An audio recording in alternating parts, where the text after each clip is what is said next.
জানি লোৱা যেতিয়া আমাৰ শৰীৰত কোনো বেমাৰ হয় তেতিয়া আমাৰ শৰীৰত সাইন্সে কিছুমান লক্ষণ দেখা দিয়ে তেতিয়া আমি জানি পাওঁ যে আমাৰ শৰীৰত কিছুমান প্ৰব্লেম হৈছে ঠিক একেদৰে আমি আমাৰ জিভাটো দেখি কিছুমান বেমাৰৰ বিষয়ে জানিব পাৰোঁ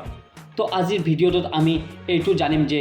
কোনটো সিম্পটম দেখা দিয়ে আৰু সেইটো কোনটো বেমাৰৰ লক্ষণ হ'ব পাৰে আপোনালোকে সাধাৰণতে দেখা পায় যে ডক্টৰে পেশেন্ট চোৱাৰ আগতে পেশেন্টৰ প্ৰথমে জিভাটো চাই লয় আৰু কোনটো বেমাৰ হৈছে সেইটো অনুমান লগায় আৰু তাৰ পিছতহে টেষ্ট কৰি বেমাৰটো কনফাৰ্ম কৰি লয় যেতিয়া আমাৰ শৰীৰত কোনো প্ৰব্লেম হৈ যায় সেই সময়ত আমাৰ জিভাৰ কালাৰটো চেঞ্জ হৈ যায় তো আজিৰ ভিডিঅ'টো আমি এইটো জানিম কোনটো বেমাৰত কেনেকুৱা জিভাৰ কালাৰ হয় ইয়াত দিয়া আছে ফাৰ্ষ্ট পিকচাৰটো যিটো হালকা গোলাপীয়া ৰঙৰ হয় যিটো সুস্থ আৰু কোনো প্ৰব্লেম নাই যিটো নৰ্মাল মানুহৰ হয়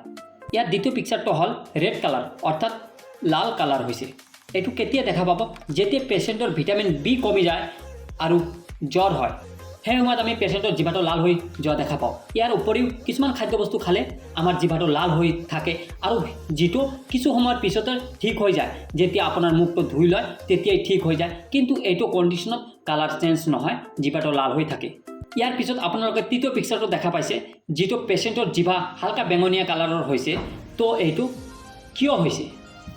যেতিয়া আমাৰ শৰীৰত ব্লাড সাৰ্কুলেশ্যন ভালদৰে নহয় নাইবা কোনো হাৰ্টৰ প্ৰব্লেম আছে এনেকুৱা কণ্ডিশ্যনত আমাৰ জিভাটো হালকা বেঙুনীয়া ৰঙৰ হয় ইয়াৰ ইম্পৰ্টেণ্ট কথাটো হ'ল জিভাৰ কালাৰ দেখি অকল বেমাৰটো অনুমান কৰিব পাৰে কিন্তু বেমাৰটো কনফাৰ্ম কৰিবৰ কাৰণে আপোনালোকক টেষ্ট কৰিব লাগিব আৰু ডক্টৰৰ এডভাইচ ল'ব লাগিব ইয়াৰ পিছত যিটো পিকচাৰ দিয়া আছে ইয়াত পেশেন্টৰ জিভা ইয়েলো কালাৰৰ হৈছে অৰ্থাৎ হালধীয়া ৰঙৰ হৈছে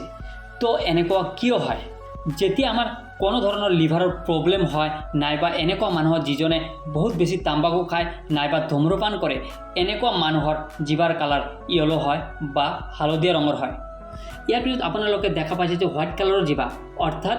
বগা ৰঙৰ জিভা যিটো বহুত মানুহৰ মাজত দেখা যায় এইটো কিয় হয় যদি কোনোবাৰ ফাংগাল ইনফেকশ্যন হয় তেতিয়া তাৰ জিভাৰ কালাৰটো হোৱাইট হৈ যায় অৰ্থাৎ বগা হৈ যায় নাইবা কোনোবাৰ ডিহাইড্ৰেশ্যন অৰ্থাৎ পানী কমি যায় শৰীৰৰ পৰা এনেকুৱা কণ্ডিশ্যনত পেশেন্টৰ জিভাটো বগা হৈ যায় অৰ্থাৎ হোৱাইট হৈ যায় নাইবা যদি কোনোবাৰ জিভাটো ভালদৰে পৰিষ্কাৰ নকৰে তেনে কণ্ডিশ্যনতো জিভাৰ ৰং বগা হৈ যাব পাৰে আপোনালোকে ইয়াত দেখা পাইছে যে জিভাৰ কালাৰটো হালকা গ্ৰে হৈছে তো এনেকুৱা কিয় হৈছে যেতিয়া আমাৰ পেটত কোনো প্ৰব্লেম হয় নাইবা আমাৰ পেটত পেপটিক আলচাৰ হৈ যায় তেনে কণ্ডিশ্যনত পেশেন্টৰ জিভাৰ ৰংটো হালকা গ্ৰে হৈ যায় ইয়াৰ পিছত আপোনালোকে দেখা পাইছে যে জিভাৰ কালাৰটো হালকা ব্ৰাউন হৈছে তো এনেকুৱা কিয় হয় যদি কোনোবাই বেছি পৰিমাণৰ টি চাহ নাইবা কফি খায় তেনে অৱস্থাত জিভাৰ কালাৰটো হালকা ব্ৰাউন হৈ যায় আৰু শেষৰটো হ'ল ব্ল্যাক কালাৰৰ জিভা অৰ্থাৎ কলা ৰঙৰ জিভা এইটো বহুত বেমাৰৰ আনুমানিক ধাৰণা দেখায় যেনে ডায়েবেটিক কেঞ্চাৰ তো এনেকুৱা কণ্ডিশ্যনত জিভাৰ কালাৰটো ব্ল্যাক হৈ যায় অৰ্থাৎ কলা ৰঙৰ হৈ যায় ইয়াৰ উপৰিও যদি কোনোবাই ভালদৰে পৰিষ্কাৰ নকৰে এনে ক্ষেত্ৰতো ব্ল্যাক হৈ যায় অৰ্থাৎ কলা ৰঙৰ হৈ যায় আজি আমি ইয়াত কথা পাতিলোঁ যে পেশেন্টৰ জিভা চাই কেনেকৈ জানিব পাৰোঁ পেশেন্টৰ কি প্ৰব্লেম হৈছে ইয়াত আপোনালোকে এটা অনুমান কৰিব পাৰে কিন্তু ইয়াত কোনো কনফাৰ্ম পোৱা নাই আৰু কনফাৰ্ম কৰিবৰ বাবে আপোনালোকে ডক্টৰৰ পৰামৰ্শ ল'ব লাগিব আৰু টেষ্ট কৰাব লাগিব